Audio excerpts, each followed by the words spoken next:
You are Locked On Wolves POSTCAST, part of Locked On Minnesota on the Locked On Podcast Network. Your team every day.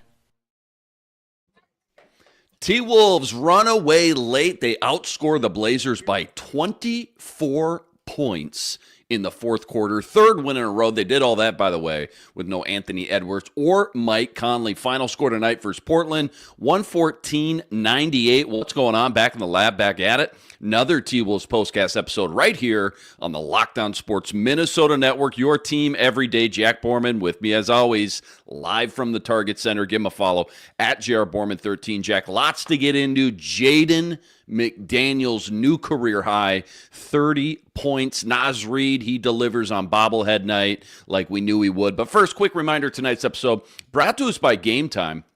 Game Time, download the Game Time app, create an account, use code LOCKEDONNBA for $20 off your first purchase. That's LOCKEDONNBA for $20 off your first purchase.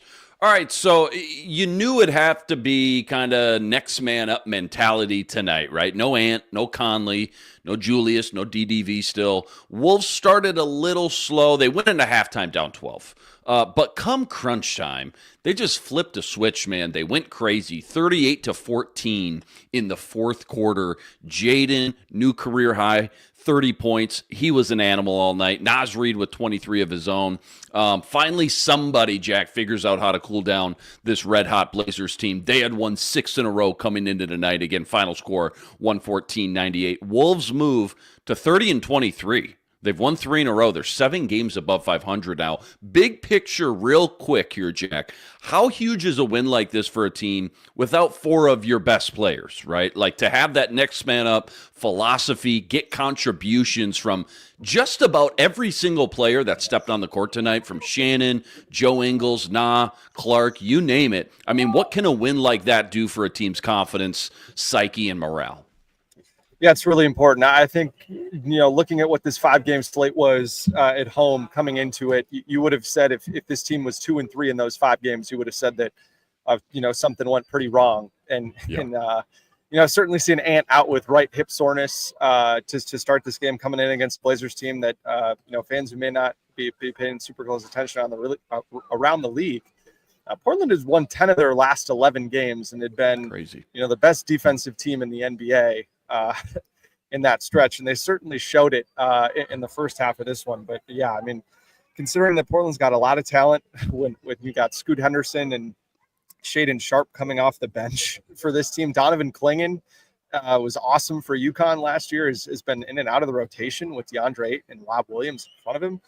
They've got 4 awesome defenders. Clingan being one of them, with Denny Avdia and Toumani Camara, and Rob Williams being the other. I mean, it's a good win. I mean, the Blazers are finally a team that's kind of playing up to some of their potential in terms of how talented they are. And for the Wolves, down 4 starters, 3 of their 4 best offensive players, to come away with a win in this game is really important and can't be overlooked. Definitely not as good of a win necessarily as what we saw a couple nights ago, but certainly this is one that I think is a confidence builder for the Wolves, considering that their 2 best offensive options in this game were Naz Reid and Jaden McDaniels. And the fact that those 2 guys delivered when they really needed to was super important.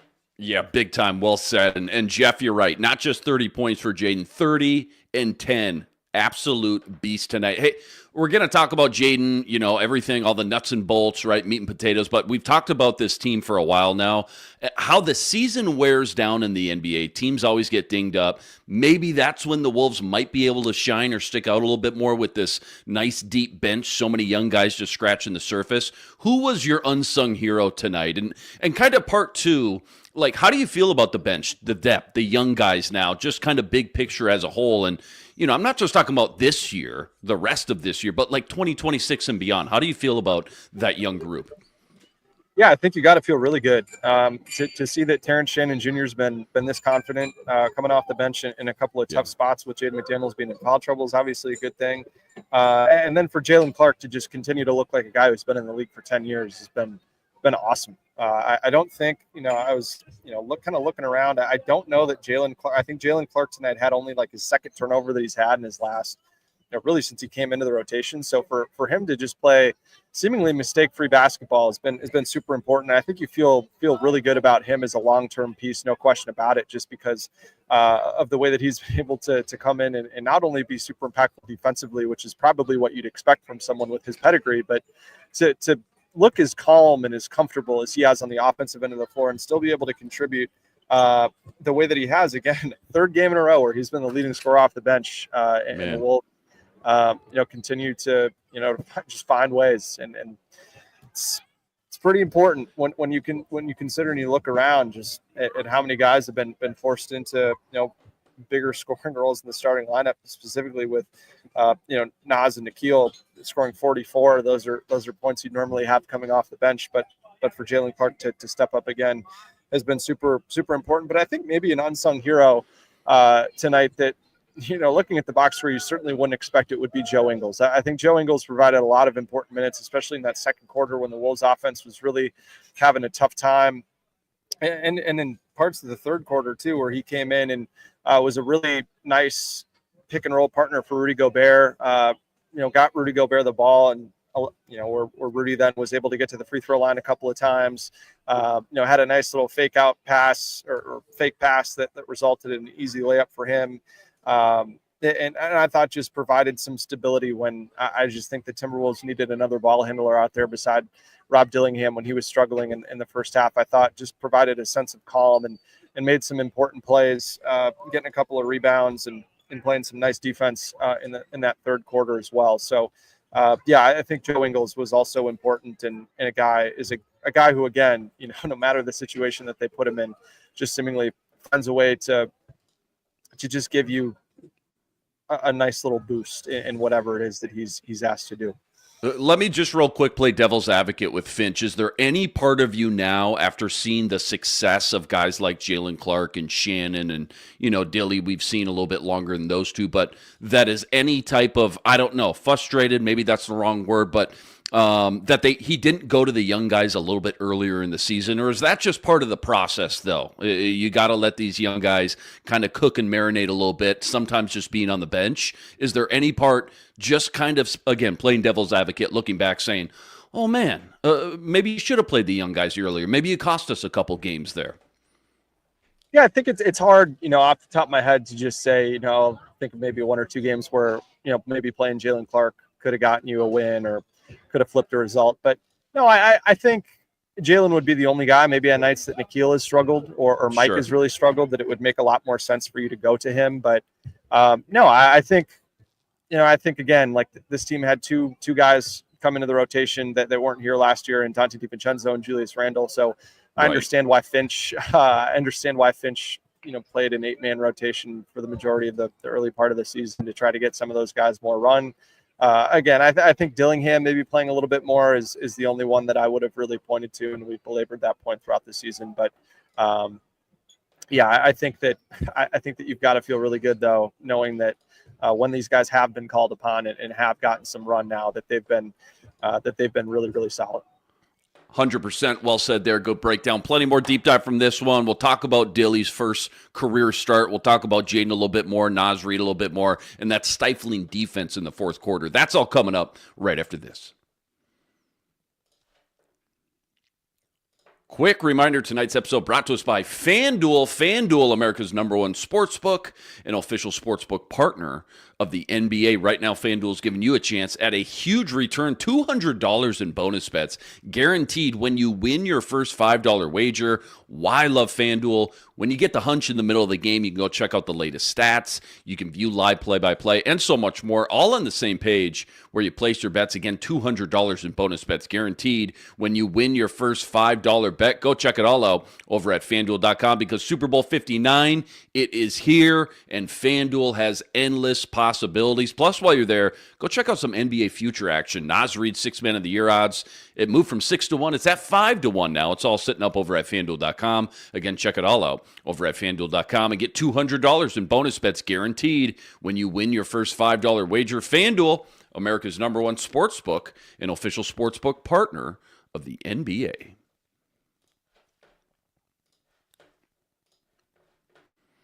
Okay, I'm just going to tee you up right here. I'm going to toss you a softball. Where do you want to take this one here? Jaden, Naz, the stifling defense in the fourth quarter. Maybe rank those three kind of A topics, I guess, from most impressive, most important to as far as a catalyst to tonight's win. Take it wherever you want to go. Yeah, I think what Jaden McDaniels did was absolutely incredible. For him to have 30 points, he didn't make 30 points with 0 made threes is pretty special stuff for a guy his size with his game. I think just the confidence that he showed inside the arc. He was 12 of 16 on 2-point shots in this game. Finished all sorts of really tough shots at the rim, and oftentimes when he missed, he got fouled and it didn't get called. So for him to be able to do what he did, show off that soft touch, and still remain super impactful on the defensive end of the floor and on the backboards too. For him to have 10 rebounds, I thought that he was a lot more competitive in there. Him and Rudy Gobert, especially, those two guys played with a lot more force on the defensive end of the floor in the second half of this game. And they were awesome. And for Jaden to have 18 of his 30 points in the second half, when this team really needed a shot in the arm offensively, the Wolves had an offensive rating of just 90 in the first half, which is about as bad as you can be as an NBA team in one half. Obviously the Wolves, certainly missing some guys, no question. But again, I mean, you still expect a number to be at least a little bit better than that. But they turned around and had an offensive rating of 139.6 in the second half, which was massive and a huge hat tip to Jaden McDaniels and Rob Dillingham too. Those two guys at one point, I have it here in my notes. At one point they created 23 points in a row. From late in the second quarter to about midway through the third quarter. Yeah, from the 3:20 mark of the second quarter to the 6:42 mark of the third quarter. So an 8-minute and 38-second stretch. Those two guys created, scored or assisted on 23 straight points. Was really, really important. And during that time frame, the Wolves weren't getting this guy involved enough. Wow, you got it. They weren't getting, well done. They weren't getting Naz Reid involved enough in that game. And for those listening, Jack just flashed the Naz Reid bobblehead tonight, and he delivered 100%.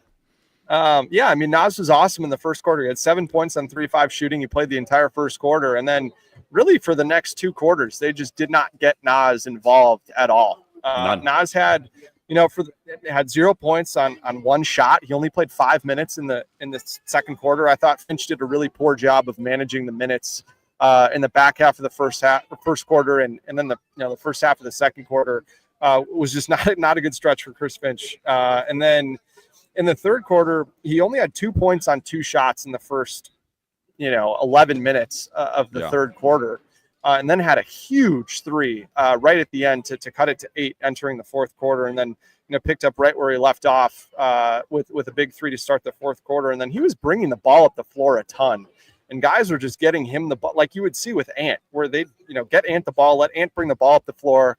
And then, Ant would be the one initiating pick and roll actions. I mean, those two guys, or I guess, Naz is not a guy that you'd certainly expect to be initiating pick and rolls, but he was doing all that, was finishing, going to his right after, hitting defenders with in and out dribbles to get back to his right hand on the drive. He was just doing it all. And it was really special to see, the Wolves activate Naz Reid more as a ball handler, as a means of getting him involved. I thought that was a really nice touch. And he had 11 points in that fourth quarter, making 3 threes, which was huge too. And then the Wolves, in that fourth quarter, 5 of 6 from 3 after shooting just 5 of 22 in the first 3 quarters. And that certainly seemed to be, a very important bullet point in a loss that the Wolves just couldn't throw it in the ocean from beyond the arc, but they really turned it on in the fourth quarter, and then paired that really nicely with just stifling defense in the fourth quarter. I thought Rudy Gobert especially played with a lot more force on that end of the floor. And then on the perimeter, the triumvirate of Jaden McDaniels, Jalen Clark, and Nickeil Alexander-Walker were all just tremendous in their just relentless ball pressure and the way that they didn't let Portland get into the paint and kick the ball out and create easy buckets very often. So that was a huge moment for the Wolves to kind of grasp in front of a crowd that was just ready to explode. And And specifically in that fourth quarter, the Wolves held Portland to 3 of 22 from the floor, 13.6%, 1 of 13 from 3, 7.7%, and forced 5 turnovers. Those are atrocious numbers, Jack. I mean, people are going to kind of gloss over those because there's so many, but those are absolutely terrible, are they not?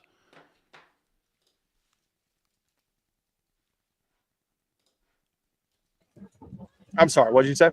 I was just saying that you just ripped off 3 atrocious stats for Portland in that fourth quarter. I mean, it's easy to gloss over those and kind of forget about it. I mean, read those off again. I mean, those are absolutely terrible. That's how bad those are. 3 for 22 from the floor, 1 of 13 from 3, and 5 turnovers. They had more turnovers than field goal makes in that fourth quarter. It's just, I thought in the first quarter and really the first half in general, it's kind of a tough spot for Rob Dillingham having to guard Anthony Simons, who's just a guy who's, explosive athlete, can really get downhill, beat you off the dribble, get past the first line of the defense, and then kick it out to the corners where the defense just has to play in rotation. And that happened a ton in the first half. And that just really did not happen much in the second half with the way that, Rob competed for sure, but, getting Jaden on and Jalen Clark too on all the primaries for Portland between, Shaedon Sharpe really struggled in the second half. Scoot didn't get a whole lot going in the second half. Denny Avdia was 1 of 8, didn't get a whole lot going in the second half. I mean, they just forced a lot of shots to come from Denny Avdia, who's 1 of 8, and Jeremy Grant, who was 5 of 15. Those two guys combined 6 of 23 from the floor and 0 of 10 from 3. So I think, again, just preventing those guys from getting into the paint, being able to score easily, and forcing, I guess, guys that you want to have try to beat you and fail to do so was certainly a good thing again. And Chris Finch called this one of his favorite wins of the season.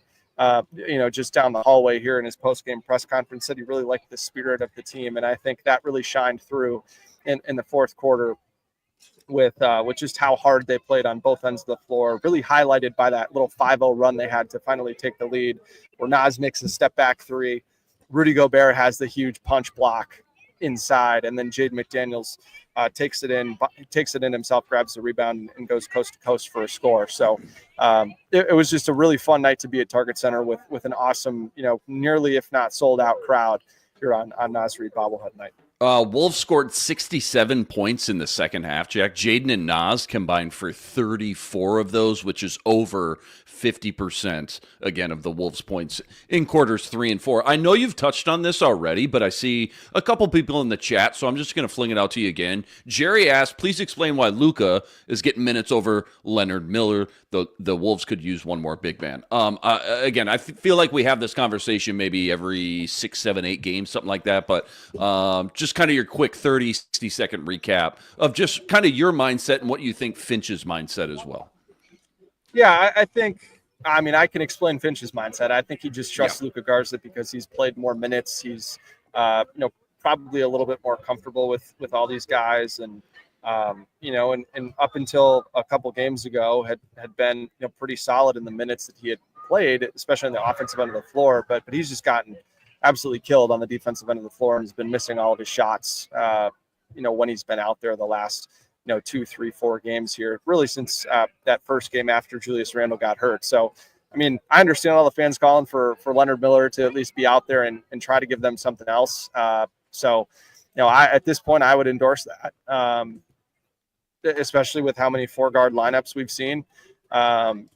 That's certainly going to be an option if Ant misses another game and Mike misses another game. But, I guess the good news is that if Ant and or Mike are back for the game on Monday in Cleveland, you probably won't need to get to that because I think you can just get away with playing more 4-guard lineups.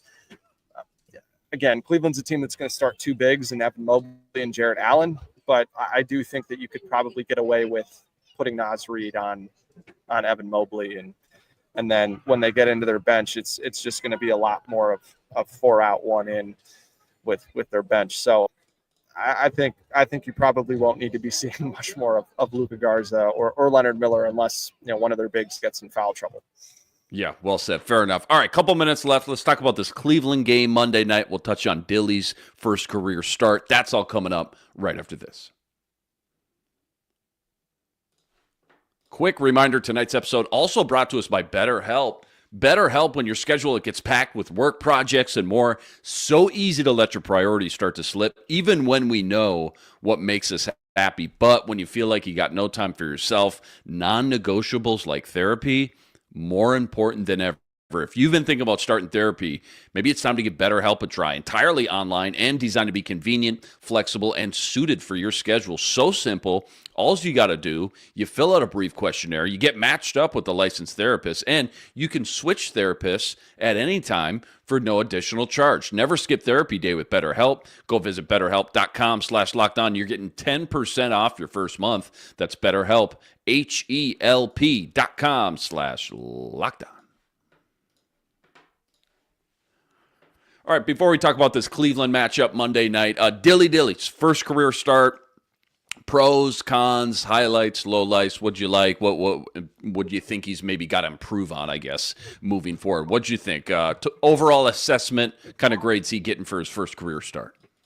Yeah, I think he's really struggled to shoot the ball from three, especially in his last few games, which has been problematic, at least in the sense that he's not scoring as much as he did when he was coming off the bench as that eighth guy and had a couple of games in a row of scoring in double digits. But again, I've one of 15, I believe, in his last 15. Sorry to cut you off. No, totally. And I think he's done a much better job of kind of picking his spots when he's gotten into the paint. I think sometimes when the scoring option isn't necessarily there, he pauses a little bit and becomes a little too indecisive, and that's when some of the turnovers start to come into play. But when he's got the whole floor in front of him and he can make a choice between, I want to try to score, I want to try to pass, and he can make both of those reads, and he has the whole kind of floor in front of him, he's been really, really solid. And again, I really liked the way that Chris Finch still went to him in that second half, and when he was playing really well, making good decisions in that third quarter, that Finch let him ride and played, the majority of that third quarter, which was great to see. I think, in the first half, really, really struggled from the floor, both as a playmaker and as a scorer. Had just 2 points and 2 assists. I think he shot 1 of 6 from the floor in the first half, had 2 assists, and then had 2 assists and 2 turnovers in like the first 2.5 minutes of the third quarter, and was just much more confident and was much more impactful overall. He had 6 points, 3 assists, 0 turnovers in the third quarter. That's a great way to respond to a tough first half. And then in the fourth quarter was, wasn't super impactful, but again, didn't do anything that I thought was, that I thought was a negative at all. Had another assist and 0 turnovers in that fourth quarter. So for him to have 6 points, 4 assists, and 0 turnovers in the second half after really struggling in the first half was a great response. And I think he deserves a lot of credit for the way that he's just continued to go out there and compete and and just still play with confidence, no matter whether his shot's fallen or not. And that's a tough thing for a rookie to do, especially when you've gotten this far in your basketball life, because you've been a dynamite scorer and you've been awesome with the ball in your hands. So for him, the way that he's responded to some of this adversity has been really cool to see. Yeah, 100%. Good breakdown there. Cleveland coming up next. Also, I mean, yes, we'll talk about Cleveland for sure. Give me your matchups there. What kind of big picture stuff that you're thinking about as far as, again, matchups, scouting report, all that goes. But, I just look at these last 3 games remaining before the All-Star break. It's kind of a gauntlet, man. I mean, again, Cavs Monday. Then you got a back-to-back with the Bucks and Thunder Wednesday, Thursday. Good news is 2 out of the 3 are at home. But, yeah, kind of your thoughts on the Cleveland matchup Monday, and then just these 3 remaining games left before the All-Star break. As a whole, big picture, again, kind of brutal slate on paper anyways. What's the hope there? What are you thinking? Win 2 out of 3, best case scenario, or what? Yeah, I think that's the hope for sure. The Wolves obviously tried to buy one here with getting Ant some rest. I think, again, This is probably the byproduct of Ant getting to the free throw line like 35 times in the last 2 games that he's played. just the fact that he's fallen down a ton and taken a lot of contact and fell on that hip. Again, it was the first game he's missed this season due to injury. So it'll be nice to at least have Ant get some rest. Finch said that it was really more of a precautionary thing that he was going to be out tonight, that they're not expecting him to be out long term, which to me says that they expect him to be back before the All-Star break. And knowing how much of a competitor Anthony Edwards is, I would be surprised if he doesn't play on Monday. But yeah, I mean, this is a Cleveland team that's still very, very good. It has been awesome at the top of the, at the top or right near the top of the Eastern Conference pretty much the whole season. And this is going to be the first game that they have with DeAndre Hunter, who they acquired from the Hawks. And Hunter played really well against this Wolves team last week here at Target Center. It's going to be his first game with Cleveland. And they have 3 guards that have just been awesome for them in their last 10 games. I mean, Garland and Mitchell, their starting backcourt, both averaging more than 25 points a game in their last 10. And then Ty Jerome has been just cash money off the bench, averaging 15 points a game, shooting more than 45% from 3. But if I'm the Wolves, I think, an area that they're targeting, again, an area that they've been very good in the last handful of games is offensive rebounding. I mean, they've had their best, 2 of their best games this season in offensive rebound and second chance scoring on this homestand. And Cleveland has really struggled there for the most part. I mean, the Wolves' second chance point differential, they're plus 5.8 in their last 5 games. That's 5th best in the league. Cleveland's minus 2.4. That's 20th in the league. So that's an area that they're going to look to exploit. And then an area that the Wolves are really going to have to protect against is fast break points. Cleveland, their last 5 games, has a fast break differential of plus 2.0. That's 13th in the league. Wolves minus 8.2. That's 28th in the league. And again, tonight they lost the fast break battle 12-8 to the Blazers. So and it's just 2 teams that play at a wildly different pace. The Wolves played a very slow pace, one of the 5 slowest in the league, and Cleveland, one of the 5-6 fastest in the league with all the different guards they have and wings that like to bring the ball at the floor. So it'll be a good test for the Wolves, and I think a good litmus test too for maybe Jaden McDaniels playing more at the 4, just because he's been rebounding the ball really, really well when he's been playing more minutes at the 4, and he's certainly going to need to do it against a front line of Evan Mobley and Jared Allen. Was there a play of the night in this one? Was there one play or maybe one sequence, I guess, that really stuck out to you the most? I was dying when Joe Ingles got in there. Like you said, props to Ingles. I mean, he did make a mark. He made a little impact there for sure. But one play that really sticks out when you drive home tonight, or maybe a sequence or 2 for the Wolves? Yeah, I think it's got to be that 5-0 run that they had to take the lead in the fourth quarter. I think it was the fourth quarter, wasn't it? Yeah, it was the fourth quarter where Naz hits the step back 3, crowd's going nuts. Rudy has a punch block. That was pretty emphatic block off the backboard that then Jaden took the other way. I mean, you had Julius Randle, Anthony Edwards, Dante DiVincenzo all up off the bench, ready to just give everybody props. Rudy was super fired, or Julius was super fired up for Rudy. And Dante DiVincenzo and Ant were super fired up for Jaden McDaniels after he made that, because Jaden was pretty frustrated that there was not a foul call on that score that he had. So I think I'll think about that. But I also think that, I'll just think about Nickeil Alexander-Walker. We haven't really talked about him a whole lot. And he had 21, 6, and 5 and played absolutely huge for this team in this game, which was, just cool to see the way that he's been able to scale his game up and down pretty well, depending on who's been in the game, who's been out of the game, and still been able to keep that same level of defensive intensity no matter who he's asked to guard, whether it's, some of the bigger wings we've seen of late with him being asked to play the 3 and the 4 at times, with Jalen Clark in the game and Anthony Edwards out there. So I think that he also deserves a lot of credit for what he's done tonight, and had a lot of really nice hustle plays and made some timely threes, including that dagger here in the right corner that had Target Center going crazy, and the bench celebrating as well. So a lot of fun moments here at Target Center on this homestand, and hopefully some more, as we have 2 more here at Target Center going into the break. Yeah, no kidding, man. I mean, Wolves fans attending these games, especially the last 2. I mean, Wednesday was absolutely electric. These fans are getting their money's worth at the Target Center this year, and especially lately, that's for sure. T-Wolves run away with it in the fourth quarter tonight. They win their 3rd in a row despite no Ant, no Conley. Final score versus the Blazers, 114-98. 30-23 now on the year. 7 games above 500. How about that? As always, huge shout out to all the everydayers out there that always make us your first listen. All you guys coming in the chat with us from game to game, make sure you like. Make sure you subscribe if you haven't already. Go follow Jack, too, at Jared Borman 13. He's live from the Target Center during almost every home game, as you see there. Cleveland Cavs up next Monday night. It's a 6 p.m. tip-off, but we'll catch you right here, same time, same place. But until then, sign.